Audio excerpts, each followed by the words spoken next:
ભગવાનના દર્શન કરવાના, વીઆઈપી દર્શન કરવાના 500. ઈવડાય તો ભલે ગમે એ ભોગવે, પણ આપણે તો અત્યારે 500 માં આપણે ભોગવવાનું. અમને હોટ લઈ જાય ને, અમને તો અમે શું હવે અમારા ચારા ઓળખીતા થઈ ગયા ને, એટલે એમ ક્યારે હાલો હાલો બરાબર, તમે તો કલાકાર છો ને, લઈ જાવ એટલે લઈ જાવ, બાકી હું તમને 10 ની નોટ નહીં દઉં. અને આપણે લાઈનમાં ઊભું નથી રહેવું. હા, જો મેળ પડતો હોય તો ભલે, ને કે ધજાના દર્શન કરીને અમે તો વ્યાજ. અમારા ગામમાં રામજી મંદિર છે જ તે મૂર્તિ. એક જગ્યાએ ગયા હતા કે ટોકરો વગાડવાના 20 રૂપિયા લો. અમે કહું અમારા રામજી મંદિરમાં 4 ટીંગાય ધરાશ ઉતાવળ નહીં વગાડી. આ વગાડી તું એકલો. ગોકુળમાં ગયેલા, ગોકુળમાં અમે ખરેખર આ સત્ય હકીકત, આ કોઈ જોક્સ બોક્સ નથી. આ હું તમને કહું છું કે દુનિયા કેટલી લૂંટાય. અહીંયા છે ને ખાવા કાંઈ નથી, પણ પૈસા ગણવાના માણા રાખ્યા છે. આપણે જઈએ છીએ એટલે. હા, તમે અખતરો કરવો તો કરી જોજો. અંદર તમારા ભીડ ન હોય ને તારે કોક દી મારી પાસે આંટો મારો. પૈસા ગણવાના માણસ. અમે ગોકુળમાં ગયા, એક બાપુ હતા, નાનો એવો હિંડોળો હતો ને કૃષ્ણ ભગવાનની મૂર્તિ હતી, ને અમે 2-5 ભાઈબંધ ફરવા ગયા હતા. તો એ કે અમને કે બેસી જાઓ. અમે બધા બેસી ગયા. એ કે 100 રૂપિયા આપો. છે ને એ કે કાનુડાની હિસકો નાખવાના. મેં કીધું અમારા 100 રૂપિયા બગડે ને કાનુડાની નીંદર બગડે, ભલે હું તો. એ કે નાસ્તિક લાગો. મેં નાસ્તિક છે તેમાં તો કાનુડો દ્વારકા આવ્યો, આ કઈ છે નહીં, આ તમે આંટો મારવા, કાનુડો તમારી ભેગો છે. એટલે આવી દુકાનો છે બધી. જાજો જાતા હોય તો દેવા દેજો હોય, તે મારી ના નથી, પણ માને બાપ ને બાપુ જરૂર હોય ને તો અહીંયા થોડુંક ધ્યાન આપજો. બસ મારી ભલામણ આટલી છે. બાકી તમે વાપરો, ભગવાને આપ્યું હોય, ખાઈ પીને આનંદ કરો, મોજ કરો. બાકી માના બાપના કાળજા તમે બાળીને જો દુનિયામાં તમે ગમે આ વાપરો ને, જિંદગીમાં ક્યાંય ન ઉગે. લખવું હોય તો લખી લેજો. હું તો એમ કહું કે તમે દુનિયાના છેડે જાઓ ને, માને બાપ ને પગે લાગીને જાઓ ને, આખી દુનિયામાં ક્યાંય પગે ન લાગવું પડે. બાપુ આપણી ગેરંટી. અખિલ બ્રહ્માંડના સુંદરી ભવાની માના મંદિરમાં તમે જાઓ ને, એ જનેતાને પગે લાગીને જાઓ ને, કદાચ માને પગે લાગો નહીં ને તો એ માય નો ના પાડે કે આ એની જનેતાને પગે લાગીને આવ્યો, ભલે મને ન લાગે તોય તમારી માથે કોઈ દી ઉઠે નહીં. તમને ને મને જેને દુનિયા બતાવી છે, રોટલા હાડું વરાળું કાઢે. આશ્રમ બની નથી રહેતા ને ત્યાં ભરાઈ જાય. બોલો, બની નથી રહેતા ત્યાં ભરાઈ જાય. પછી આપણે દીકરા નથી કે છે ને કેટલા 2 શું કરે, એક ડોક્ટર છે ને એક વકીલ છે, ભડાકે નો દેવા જોવે અમને. એક માના બાપ ને બાપુ 9 મહિના ઉદરમાં રાખીને તમારું મારું લાલન પાલન કરે, ઉછેર કરે. મારો દીકરો, મારો દીકરો, મારો દીકરો, મારી દીકરી, જે જોવે લાવી. અત્યારે તો ઠીક છે, બાકી બાપુ માવડિયું કોકના કામ કરે, બાપ કોકના ભેળો હાથી રે અને છોકરાને ભણાવે. કાલે મારા છોકરા મોટા થઈ જાય, કાલે મારી સેવા કરશે. ઈ છોકરા જો બટકું રોટલો ન દેતો, ઈ છોકરા હોય તો શું, ન હોય તો શું, મારા રામ ભલામણા ફેર પડે. કોઈ મતલબ નથી રામ. અમુક ને નથી એમ કે હે ભગવાન દીકરો એકાદો દે, એકાદો દીકરો દે. અમુક ને કપાતર છે કે આના કરતા ન દીધો હોત તો સારું હતું. આપણે એમ ખરા બધા રોવે છે, આમાં રોવે એવું આપણે ઠેકાણું ક્યાં છે? દી વાળે એનું નામ દીકરો કહેવાય. બાપુ દીકરા 4 પ્રકારના હોય, દીકરો, પુત્ર, ગગો અને છોકરો. આપણા નામ તો હશે જ ને એકાદા ખાનામાં. એકાદા ખાનામાં તો હોય જ આપણું નામ. દી વાળે એનું નામ દીકરો કહેવાય. બાપની 100 વીઘા જમીન ના બાપુ દાતારી જે કરે ને એનું નામ દીકરો કહેવાય. કે ભાઈ આપણે મારા ગામનું કામ છે ને ભગવાને મને આપ્યું છે, એને દીકરો કહેવાય. પૂ નામના નર્કમાંથી પિતૃ તર્પણ કરી, શ્રાદ્ધ કરી અને મા બાપનું જે તારણ કરે એને પુત્ર કહેવાય. ગામમાં કઈ ખરડો થતો હોય, ઉભા રહ્યો મારી બાન પૂછતો હોય, એનું નામ ગગો કહેવાય. અને સડી પહેરીને હુતળી બાંધીને કોથળીઓ તોડીને બઠ્ઠા પીડ્યા હોય, એનું નામ છોકરો કહેવાય. હા, હરિશ્ચંદ્ર સગાડ છે, મીરાબાઈ એ બાપુ કોકના મા બાપ તો એના હેસિયત છે ને. આજ અમારે અહીંયા કોથળા નથી આવતા, આખી દુનિયાને ગાણા ગાવા પડે છે. એના જનેતા એની કેવી છે, એના બાપ કેવા છે. ધરાવીને ધાન નો નીપજે, કુડવીને માડું નો હોય, જેહળ જખરા જ્યાં નીપજે, જેની જનેતા હોથલ હોય. હારી મા વગર બાપુ કોઈ દી હારા સંતાન. હું તો બેનું દીકરીઓને ખાસ કહું કે ઉદરમાં સંતાનનો વિકાસ થતો હોય અને હારા દીકરા જોતા હોય ને તો જન્મ થયા પેલા રામાયણ ને ગીતાના 5-5 પાના વાંચજો. જો આપને ટેકો દેવું સંતાન ન થાય તો આપણે ભજન ગાવાનું બંધ કરી દઈએ. ભલામણ હારા દીકરા, હારા દીકરો દે, હારા દે. શું અહીંયા ગોદામ છે, અહીંયાથી તમને દીકરા દઈ દે? એની માટે તો વાવણી કરવી પડે. મારા રામ ભવન હારો જો ભેગા પાણી પૂરીયું ખાતા હોય ત્યાં પરજા કેવી થાય? કાંઈ વાતમાં છે નહીં. જનેતા બાપુ ધારે ને આજે ગોપીચંદ ને ભરતરી જેવા દીકરા થાય ને ગંગા સતી પાનબાઈ જેવી દીકરીઓ થાય. કોઈ સમય બમય બગડ્યો નથી, આપણે બગડી ગયા છે. સમય તો 25 જોડી કપડા છે, સમય છે નો બગડ્યો. આપણા ગઢ 2 જોડી લુગડા વરા કાઢ નાખતા. સમય તો જીવે એવો મહાન, મકાન રૂપિયા લોઢા હવામાં ઉડે, વગર દોડે વાતું થાય, હિલોળા કરે એવું છે. આ તો રોવાના હેવાયા થઈ ગયા બધા. આવા મકાન ભાડ્યા હતા આપણા ગઢ. વરસાદ થાય તો બકડીયા લઈને રખડતા, દંદુડિયું થતી હોય એટલે હું ઉચારે. ઈ મકાનમાં આપણને મોટા કર્યા છે. 15 ને 20 માણાનું કુટુંબ હોય એવા મકાનમાં બાપુ આપણને મોટા કર્યા. અને અત્યારે 3 માળના મકાન હોય તો એક માન બાપ નથી પોહાતા, મરી જવાય મરી. હું તો કહું એવા દીકરાઓને કોઈ જિંદગી બાપુ જીવે કે ન જીવે કોઈ નકર. આ એક તમે જાનવર હોય ને, જાનવર ઈ એના બચ્ચાને જેમ આપણી જનેતા પ્રેમ કરે ને એટલો પ્રેમ તો ઈ કરે છે. ગાય ભેંસ ઘોડો કે કૂતરું કોઈ બી હોય, આપણી જનેતા જેટલો આપણને પ્રેમ કરે ને એટલું તો ઈ એના બચ્ચાને પ્રેમ કરે છે. આપણે જે જોઈએ ને બધું જાનવરને જોઈએ. હવા ને ખોરાક ને પાણી ને આ ને તેન બધું આપણને ટાઈટ તડકો લાગે એમ બધું જાનવરને હોટ લાગે છે. પણ એમને ઘર રહેવા, એમને કોઈ લોહી ઉકાળા છે? આ મારો હાળો ને આ મારી હાડવું ને આ મારી હાવું છે કઈ લોહી ઉકાળા? ઘૂંસ તો આપણે નથી કરી કાંઈ. હું તો આમ બહાર નીકળું ને સાંજે વાળું પાણી નીકળું તો કૂતરા આમ બજારમાં હુતા હોય ને ઘસ ઘસાટ, મને એમ થાય આમને કાંઈ ઉપાધિ છે. આમ જો ધાબો ભરવો છે ને છોકરો પરણાવો છે ને વેવાય વહુ મોકલતા નથી ને કોર્ટમાં જવું છે ને વકીલને લેવું ને સરપંચ થવું છે ને પૂંછડું થવું. આ કાંઈ ખોવો છે આમને? આપણે ખો નથી કરી બધી ઘૂંસ તો આપણે નથી કરી. મને તો ક્યારેક ક્યારેક કેમ થાય આ જાનવરની જિંદગી આપણા કરતા સારી છે.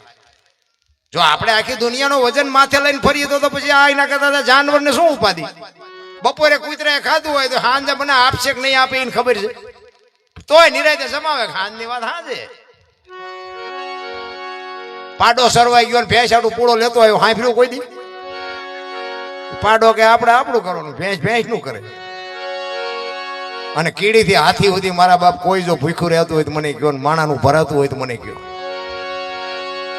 અરે મારા રામ, સમજવાની જરૂર છે. મારો કહેવાનો મતલબ કે આ બધું ઉડાડી દો એવી મારી વાત નથી. પણ એક આંગણે કોઈક માણા આવે, ભૂખો માણા આવે, કે આશરાના ધર્મની જો આપણને ન ખબર પડે તો શું આપણે જીવવી મરવી કાંઈ ફરક ન પડે. માગણ આવે ને સિટીમાં, હે બાપા કંઈક જો, હે બાપા કે આગળ જાઓ, આગળ આગળ. હવે આગળ ઠેઠ સુધી તારા જેવા છે બધા. ચા જાય જાય ચા. પણ ભૂખની જેને ખબર નથી એને શું બાપુ વાત કરીએ આપણે? એક રામદેવજી બાપાના કઈક ફરમાઈશ આવી છે, રામદેવજી બાપાને યાદ કરીએ આપણે. પછી આમાં તો શું છે, પછી અમારે કેસેટ કઈક બીજી હાલતી હોય પછી બીજી આવી જાય એવું થાય. રામદેવજી બાપાનો આ કૃષ્ણ પરમાત્મા છે જ રામદેવજી બાપા છે. અને કૃષ્ણ પરમાત્માને આ જન્મ શું કામ લેવો પડ્યો? જો આ પાઠની આપણી પરંપરા છે, આખી દુનિયાને ખબર છે. સનાતન ધર્મની જે વાત છે, જે આપણી ગત હતી, ગત ગંગા જેને કહેવાય, જેસલ તોરો રૂપાદે માલદે કતીબ સાહેબ હુરમભાઈ લાખો લોયણ જેતો ભગત ખીમડીઓ કોટવાલ ડાલીભાઈ રામદેવજી હાલો હુરો વણવીર ડોંગો નિરલ કુંભો, આ બધા ગતના ગોઠી હતા. પણ એમાં અમીર ને ગરીબ ને સ્ત્રી ને પુરુષ ને હારાન મોરાન બધા હતા. પણ ખોળિયા જુદા હોય ને જીવ એક થઈ જાય, મળદા અત્યારે બેઠા થાય. બસ વાત આટલી છે, બીજી વાતમાં કઈ છે નહીં. ભક્તિ તો આવડી આ જ હતી. ઈ સત્ય સનાતન ધર્મ. પહેલા યુગમાં પ્રહલાદે પાઠ કર્યો, બીજા યુગમાં હરિશ્ચંદ્ર કર્યો, ત્રીજા યુગમાં ધર્મરાજાએ કર્યો, ચોથા યુગમાં બલિરાજાએ કર્યો, અને એ પાઠ બંધ કર્યો. પછી કૃષ્ણ પરમાત્માને એમ થયું કે હારી કાલની પેઢીને ખબર કેમ પડશે કે પાઠ આને કહેવાય. એ પાઠની પરંપરા ચાલુ કરવા માટે એને આ જન્મ લેવો હતો. પણ જન્મ લેવો ક્યાં? એવું કઈક પુણ્યશાળી ઘર તો હોવું જોઈએ ને. ભગવાન કોના ઘરે આવે? એ તો એવું પવિત્ર ઘર હોય તો આવે. એમાં અજમલ રાજાને એને કૃષ્ણ પરમાત્માને ભેટો થયો. વાત બધી લાંબી છે પણ જાણે છે બધા. એમાં એક વાત છે કે અજમલ રાજા કે દર પૂનમ દ્વારકા જતા. તેથી વાહન બાહન કઈ હતા નહીં. રણુજા ક્યાં છે, દ્વારકા ક્યાં છે, તો 15 દિવસ પગી જતા છે. આ બધું છે મગજમારી વાળું. તેથી બહુ તો ઘોડા હોય, હાંડિયા હોય, બીજું કઈ હોય નહીં મારા ધારવા પ્રમાણે. અત્યારે હજી કેટલાય ભાઈ અત્યારે વાહન નથી તો તે દી તો શેના હોય. તો એ અહીંયાથી ઘોડો લઈને નીકળ્યા હોય તો અહીંયા દર પૂનમે પોગી જાય ખરા. અને કદાચ પોગી જતા હોય તો 15 દી અહીંયા પોગીને પાછું કપડા બપડા બદલાવીને ભાગતા જશે ને. આ સમજવા માટે સદગુરુ જોવે, એમ નામ નો સમજાય. આપણે પૂનમું ભરવી છે ચાહે ભેટો થયો એમ નથી. બધી વાતો છે આખી કઈક જુદી. આપણે કે હરિદ્વાર વાળા કે સોમનાથ જવું છે, પાવાગઢ વાળા કે દ્વારકા જવું, તો સાચું ચા છે? હળીએ સીડ્યા છે, કઈ છે નહીં વાતમાં. એટલે કીધું ભાણકે તું ભટકીશ નહીં, મથી લઈ તારા અંતરમાં ઠીક કરીને બેહી જા, પછી કરવું પડે નહીં, કાંઈ બોલે બીજો નહીં. પરમેશ્વર છે પોતે, અકલ મઠા અવળા મથે, બહાર જઈને ગોતે, વિશ્વ વ્યાપક નિરંજન નિરાકાર છે, આપણા જેવો છે જ નહીં. આપણે ગોતી છીએ કંઈક ખોટું ગોતી છે. પણ આમાં તો શું છે કે વરસાદ પડે કેને કેટલું જોઈએ છે તો પોતાને ખબર હોવી જોઈએ ને. ગ્લાસ મૂકે ગ્લાસ જેટલું આવે, ડોલ મૂકે ડોલ જેટલું આવે, માટલું મૂકે માટલા જેટલું આવે. કોઈક ભાઈ ગયા હું તું મૂકે કોરે કોરું રે. તો આપણે શું લેવું છે આપણને ખબર હોવી જોઈએ ને. ઈ કૃષ્ણ પરમાત્માને અજમલ રાજાને બેને ભેટો થયો ને એ પછી કૃષ્ણ પરમાત્મા સહમત થયા કે કાંઈ વાંધો નહીં, હું આવીશ હાલો. અને આવ્યા પછી સમય સંજોગ અનુસાર બાપુ બધું ઘણા બધા પરચા કર્યા. ને હજી આજે તે હું તો માનું છું બાપુ રામદેવજી બાપા આજે પરચા આપે છે. તમને વિશ્વાસ હોય ન હોય, અને મને આ દુનિયામાં માણા બનાવ્યો હોય તો બાપુ રામદેવજી બાપાના પ્રતાપથી જ.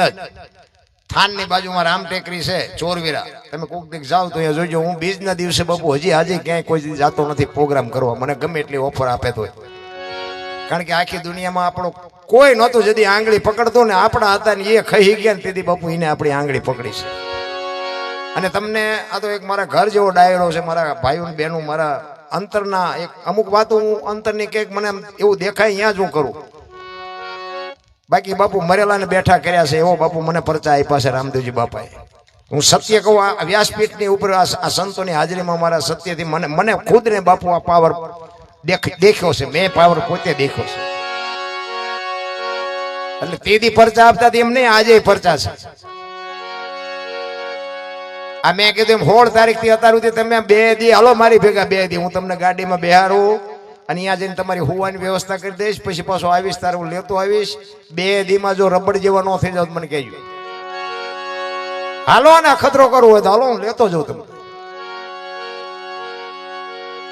પતે જ નહીં રામ.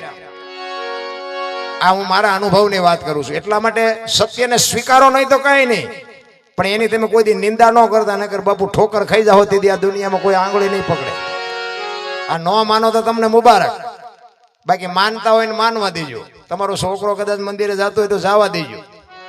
આ તમારું જે થવું હોય થાય, એ જો સુધરતું હોય તો જવા દેવું.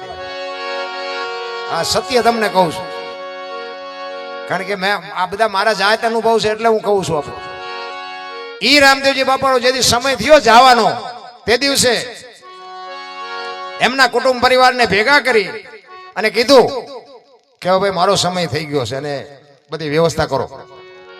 અને એક વાત બાપુ એમને કીધી કે જો મારી સમાધિ લેવાઈ ગયા પછી બ્રહ્મા વિષ્ણુ ને મહેશ આવીને કોઈ કે રામદેવજી અહીં મળ્યા હતા, પણ છતાંય કોઈ કે તો માનવાનું નહીં, સમાધિને ખોલવાની તમે કોઈ વિચાર ન કરતા. ત્રીજી પેઢી અહીં પીર થશે. આ રામદેવજી બાપાના સ્વમુખે એના કુટુંબને બાપુ બોલેલા. અને કારણ કે એમના માસીન દીકરા ભાઈ હરભુજી એમને મળવાનું વચન આપ્યું હતું કે હું તમને મળ્યા સિવાયનો જઈશ નહીં, અને સમય સંજોગ અનુસાર 2 જણા ભેગા ન થઈ ગયા. એટલે રામદેવજી બાપાએ પોતાના કુટુંબને કીધું કે આમને મનમાં વિચાર કર્યો કે મારે હરભુજીને મળવા માટે પરચો આપવો પડશે, અને આવડે આમને શંકા ન જાગે એટલા માટે હું આમને ચેતવી દઉં તમે સમાધિને ખોલતા નહીં. પણ આપણા જ આપણને નડ્યા છે, આપણા. અને આપણા આપણને નડે ને પછી સમજી લેવાનો ઇતિહાસ ત્રાજવે, ઈશ્વર ત્રાજવે આવ્યો તો જ નડે. કાંઈ ભારા પર સુધી ઓળખે ને પડખે મર્યા હોય ન ઓળખે. હા, આપણા જો તમે મીરાને કોણ નડ્યું? રાણો. પ્રહલાદને કોણ નડ્યું? એનો બાપ. નરસિંહ મહેતાને કોણ નડ્યું? એની નાયત. પાંડવોને કોણ નડ્યા? કૌરવ. પોતાના નડ્યા પછી જ ઇતિહાસ થયા. એટલે આપણા નડે પછી રોદડા નો રો, સમજી લેવાનું કે ઠાકર નજીક આવ્યો હોય તો જ આપણા નડે. હા, જીવનમાં બાપુ છે ને સુખ દુઃખી તો એક રૂપિયાના બે સિક્કાની વાત છે. સુખ કાયમ રહેતું નથી, દુઃખે નથી રહેતું. એમાં બહુ અફસોસ કરવા જેવું છે નહીં. અને ઈ રામદેવજી આ વાત કરીને પછી બાપુ એ જે કઈ કાર્ય હતું એ બધું પતાવ્યું. અને કોઈ વાત ઉડતી ઉડતી હરભુજીના કાને પડી કે રામદેવજી બાપા સ્વર્ગસ્થ થઈ ગયા અને સમાધિ દેવાઈ ગઈ. તો હરભુજી માનતા નથી. એ કે બને જ નહીં કોઈ દી, તું વચનનો પાકો માણસ. મને કીધું છે હું મળ્યા સિવાયનો જાઈશ નહીં, મને મળ્યા સિવાય કોઈ દી જાય. કે પણ અમે ન્યા જ હતા. એ કે વાત બધી બરોબર, પણ હું અહીંયા રણુજા જાઉં અને પાકું કરું પછી હા પાડું, ત્યાં સુધી હું હા ન પાડું. અને ત્યાંથી ઘોડે ચડ્યા હો ભાઈ હરભુજી. ભગાત ઠાટ કરતો ઘોડો આવતો તો રણુજા. રણુજાના સીમાડે આવ્યા ને લીમડાના સાંયે બાપુ ઘોડા ચરે છે, રામદેવજી બાપા બેઠા. અને હરભુજી આવીને બે ભાઈ ભેટ્યા બથું ભરીને. અને હરભુજી રામદેવજીને કહે છે કે મેં તો આવી વાત સાંભળી હતી. એટલે રામદેવજી વાતનો ગોળો ટોળો કરી નાખ્યો. ભાઈ જગત છે, ગમે એ વાત કરે, બેસને કહુંબો બનાય. આપણે ઘણા ટાઈમથી ઓલી વાત બાપુ મગજમાંથી ઉડાડી દીધી. અને બે કહુંબો બનાવીને પીધો. અને પછી રામદેવજીએ જે સમાધિમાં મૂકેલી વસ્તુ હતી, રતન કટોરો, અમલની ડાબલી, વીર ગેડીઓ અને પામરી, આ વસ્તુ જે મૂકેલી હતી એ હરભુજીને આપીને કે તમે જાઓ ગામમાં.